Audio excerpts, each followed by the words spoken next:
जय श्री कृष्णा मित्रों। आखिर क्यों मारे गए अभिमन्यु? जानिए वो चार कारण जिन्हें आप नहीं जानते।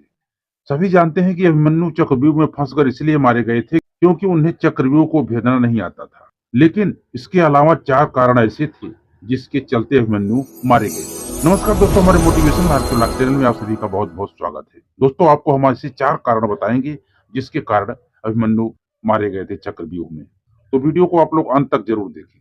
पहला कारण, कृष्ण की चाल। भगवान श्री कृष्ण की नीति के चलते अर्जुन के पुत्र अभिमन्यु को चक्रव्यूह को भेदने का आदेश दिया गया।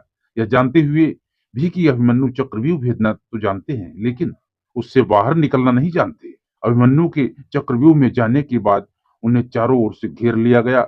घेर कर उनकी जयद्रथ सहित 7 योद्धाओं द्वारा निर्मम तरीके से हत्या कर दी, जो कि यह युद्ध के नियमों के विरुद्ध था। कहते हैं कि श्री कृष्ण यही चाहते थे। जब नियम एक बार एक पक्ष तोड़ देता है तो दूसरे पक्ष को भी इसे तोड़ने का मौका मिलता है। तो दोस्तों, जो आप लोग चैनल नए हैं, चैनल को सब्सक्राइब कर लें और बेल आइकन को प्रेस करके घंटी के बटन जरूर दबाएं ताकि हमारा नोटिफिकेशन आपको मिलता रहे। और कमेंट में जय श्री कृष्ण लिखना ना भूले दोस्तों। ये भगवान के नाम की एक हाजिरी है जो कथा में आप लगाएंगे। दूसरा महत्वपूर्ण कारण दोस्तों, अन्य योद्धा अभिमन्यु के साथ नहीं जा पाए। प्रारंभ में यही सोचा गया था कि अभिमन्यु व्यूह को तोड़ेंगे और उसके साथ अन्य योद्धा भी उसके पीछे चक्रव्यूह में अंदर घुस जाएंगे। लेकिन जैसे ही अभिमन्यु घुसा और व्यूह फिर से बदला और पहली कतार पहले से ज्यादा मजबूत हो गई, तो पीछे से योद्धा भीम, सात्यकी, नकुल, सहदेव कोई भी अंदर घुस नहीं पाए। युद्ध में शामिल योद्धाओं में अभिमन्यु के स्तर के धनुर्धर 2-4 ही थे। यानी थोड़े ही समय में अभिमन्यु चक्रव्यूह के और अंदर घुसता तो चला गया, लेकिन अकेला, नितांत अकेला। उसके पीछे कोई नहीं आया।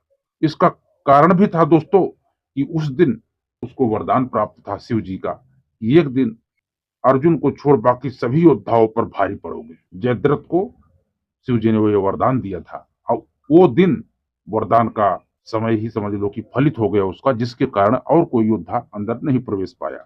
अब तीसरा कारण दोस्तों, जैसे जैसे अभिमन्यु चक्रव्यूह के सेंटर में पहुंच गए, वैसे वैसे वहां खड़े योद्धाओं का घनत्व और योद्धाओं का कौशल उन्हें बढ़ा हुआ मिला, क्योंकि वे सभी योद्धा युद्ध नहीं कर रहे थे, बस खड़े थे। जबकि अभिमन्यु युद्ध करता हुआ सेंटर में पहुंचता है।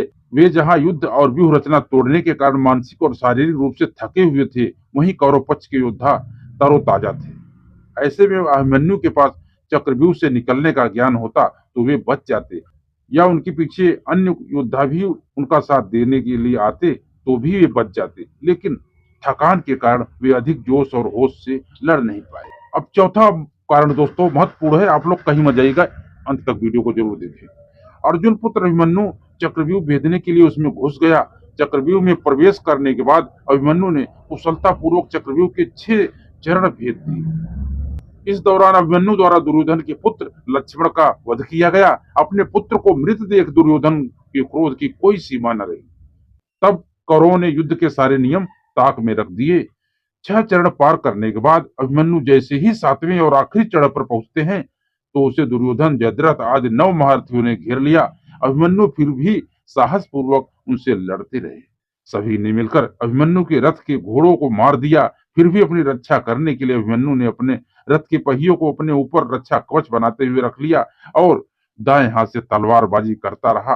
कुछ देर बाद अभिमन्यु की तलवार टूट गई और रथ का पहिया भी चकनाचूर हो गया। अभिमन्यु निहत्था था। युद्ध के नियम के तहत निहत्थे पर वार नहीं करना था, किंतु तभी पीछे से निहत्थे अभिमन्यु पर जोरदार तलवार का प्रहार किया। इसके बाद एक सभी योद्धाओं ने उस पर वार करके घायल कर दिए। अभिमन्यु वहीं वीर गति को प्राप्त हो गया। अभिमन्यु की मृत्यु का समाचार जब अर्जुन को मिला तो वे बेहद क्रोधित हो उठे और अपने पुत्र की मृत्यु के लिए शत्रुओं का सर्वनाश करने का फैसला किया। सबसे पहले उन्होंने कल की संध्या को सूर्य ढलने के पूर्व जयद्रथ को मारने की शपथ ली। उसके बाद दोस्तों आप लोगों को कहानी ज्ञात ही है कि भगवान कृष्ण की कृपा से वो अपना प्रतिज्ञा पूर्ण कर पाए। तो दोस्तों मैं आशा करता हूं कि आपको वीडियो हमारी अच्छी लगी होगी। यदि आपको वीडियो हमारी अच्छी लगी हो दोस्तों तो एक लाइक जरूर करें और चैनल में नए हैं तो चैनल को सब्सक्राइब करके बेल आइकन को जरूर प्रेस करें। दोस्तों घंटी की बटन आप दबाएंगे तो आपको हमारा नोटिफिकेशन जरूर मिलेगा। अक्सर लोग घंटी की बटन दबाना भूल जाते हैं, सब्सक्राइब तो कर देते हैं परंतु घंटी की बटन नहीं दबा जब तक आप घंटी की बटन नहीं दबाएंगे दोस्तों, तब तक हमेशा आपको हमारा नोटिफिकेशन नहीं मिल पाएगा।